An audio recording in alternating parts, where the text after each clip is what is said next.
I'm Stuart R. Walling, and it's October now, so in the spirit of the Halloween season, I'd like to read you the introductory chapter for one of my short stories called The Attraction. A little background, my inspiration for it was a man who murdered his 6 children as they slept in 1978. Here in this town where I live, about half a block that way. I'm looking at the house right now, as a matter of fact.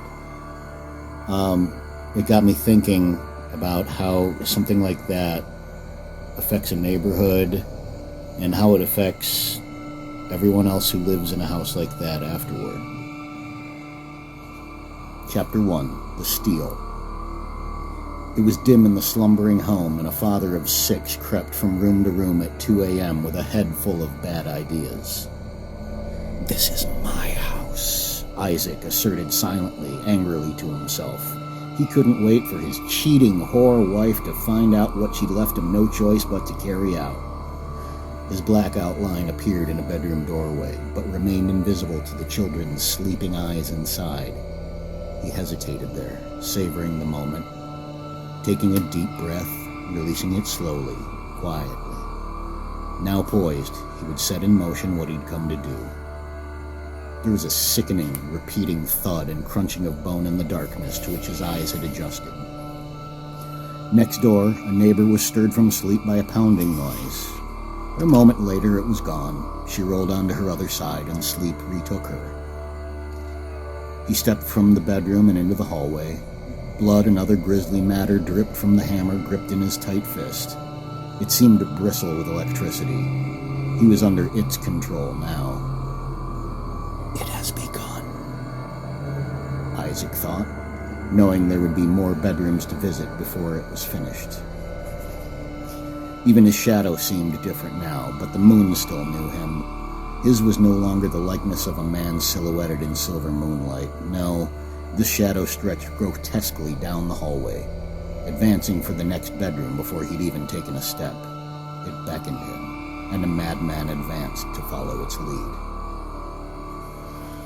The next morning, a dreary, snow-blanketed Saturday in February, more pounding came from the Abramson house, but this time it was police officers who'd returned to perform a second welfare check at the 3-story Cape Cod.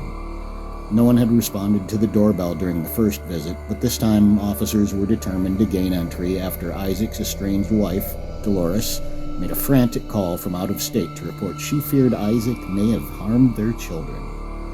Officers gained entry through an unlocked window, and rookie Junior Bonilla immediately sensed that something was terribly wrong. He could simply feel it in the eerie stillness, but he could also smell it, and it was death. He and fellow officers would find 6 children, ranging from 3 to 12 years of age, bludgeoned beyond recognition in their beds, with little or no sign of having awakened before the overkill Blitz-style attack. Not even the family's cat Sushi had been spared. The property was roped off with police tape, and officers swarmed the scene. Curious neighbors of the tight-knit community, still sipping their coffee, wandered out into the street asking one another what had happened. No one seemed to know, and the officers guarding the perimeter remained tight-lipped, silently bearing the horrible burden of knowing what had occurred inside, protecting the quaint neighborhood's innocence for one last futile moment. Then there was the arrival of vehicles from the coroner's office, producing multiple stretchers that were wheeled into the house. Out of earshot, a police chaplain whispered with the family's own pastor. Now neighbors were speechless, fingers crossed, praying that somehow everything was still going to be okay. That was until the first little body, wrapped in a blanket, was removed from the house. Gasps and sobs filled the air once the unspeakable was confirmed. Despite the winter chill, residents stood vigil in the street as 5 more blanketed stretchers were eventually removed from the scene. Many concluded there must have been a gas leak, but the less comfortable truth would soon come. Isaac would be taken into custody the same day, never to breathe freedom's air again. It had been a mass murder from which the Allister's Grove neighborhood had never fully recovered. Neighbors only whispered about it if they could bring themselves to speak of it at all. The 40th anniversary of the unspeakable had come and passed quietly without acknowledgement. Alistair's Grove was a charming little piece of tree-lined heaven, seemingly exempt from the crime plaguing other neighborhoods not so far away in the city of 150,000. The neighborhood was a place where the American dream still lived. It was a place where neighbors still talked and watched out for one another. It was a place where you might meet the neighbor for a beer in the driveway after mowing the lawn and talk about how good the Cubs or Sox were looking that year. It was a place to raise kids, to build a life. There were two things for which the rest of the city descended on Alistair's Grove every year: the neighborhood garage sale and Halloween. But every Halloween, parents would shoo their children past the house on Brennan Street, while some kids would dare one another to ring the doorbell, hoping to catch a closer look of where it had really happened back in the 70s. But Wallace Wolcott didn't know any of this. All he knew was that the house on Brennan Street, by all accounts, should be worth at least $120,000, and after a long series of price drops to less than half that, Wallace felt a $30,000 offer might be received favorably. $12 per square foot would be a hell of a deal. He'd seen photos of the house on the usual real estate websites. It appeared to have been a rental property for some time, and there would undoubtedly be need for some fixing up, but if they welcomed Wallace's offer, he'd be stealing the place. He'd just accepted a buyout offer from his longtime employer out of state, and this would be the perfect opportunity to not only be closer to his daughter Emma, but to try his hand at flipping as his first retirement endeavor. Emma had just gotten a job in the suburbs after graduating from college, and living within an hour of her just made Wallace feel more at ease. Her mother, Wallace's ex-wife, had passed away 3 years earlier, and he wanted to be closer in order to fill that void for her.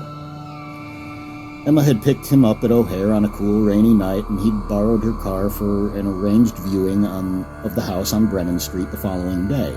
He was always early, and this was no exception. Parked at the curb in front of the 110-year-old Cape Cod, he sipped gas station coffee and listened to news radio, waiting for listing agent Velia Blanchard to arrive.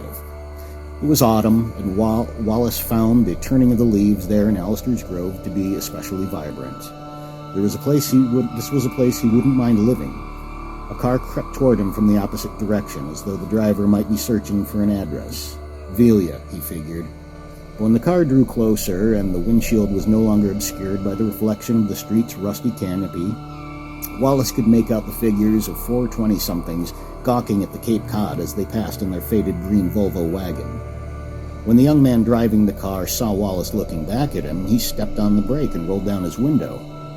Wallace was just stepping from his own car to see what he wanted when a horn sounded impatiently from behind the Volvo. The young man and his friends drove off, and Velia parked her Cadillac, emerging with impossibly red hair that did little to hide her years. Velia had been selling homes throughout the city for decades, but this stigmatized property had been a thorn in her side for too long. Everyone throughout the region knew the house. If they hadn't been alive to witness the news reports back in the 70s, they'd surely heard about it from someone who had. Those stories would usually be told around Halloween, of course, and Velia would often have to chase off morbid curiosity seekers during the month of October. But this out-of-towner, Wallace Wolcott, probably didn't know a thing about it, and she wasn't about to bring it up. There are plenty of things an agent has a duty to disclose when it comes to the structure itself, but if, say, a man had slaughtered his family in the home, the onus was on the buyer to be aware of that. She couldn't sell the place to a local at any price, and she was tired of ghost hunters posing as buyers in order to get a free tour. Renters had been a high-turnover disaster, and by now she was ready to trade the place for a pack of gum. If Wolcott was even half a rube, Velia could finally be rid of the murder house. She wasn't a superstitious woman, but she never liked lingering there after home seekers had left.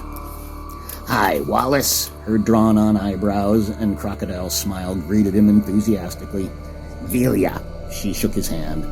Her wrinkled lips sucked from a long, thin cigarette as Wallace followed her up the porch steps to the front door. She opened the lockbox and handed Wallace the key. "Just gonna finish my smoke and I'll be right in," she rasped. "You go ahead." Wallace entered, and the afternoon sun danced warmly off the glossy hardwood flooring and white walls. This was a home. The main floor had been remodeled recently, and he loved it already, but he couldn't let Velia know that. The walls and carpet in the 4 upstairs bedrooms, however, left more to be desired, but he could do all that work himself. They just don't make them like this anymore, Wallace marveled, caressing the dark banister on the landing to the finished attic, imagining a more idyllic history than the house had actually been dealt 40 years prior. This was perfect, Wallace thought. He almost regretted that it was too much house for a single retiree, but he could fix it up for a young family and at a healthy profit given the comparables. When he descended to meet Velia in the kitchen, he hemmed and hawed about how the house had potential, but that he wasn't sure he was up to the task. "I'll think about it," he said.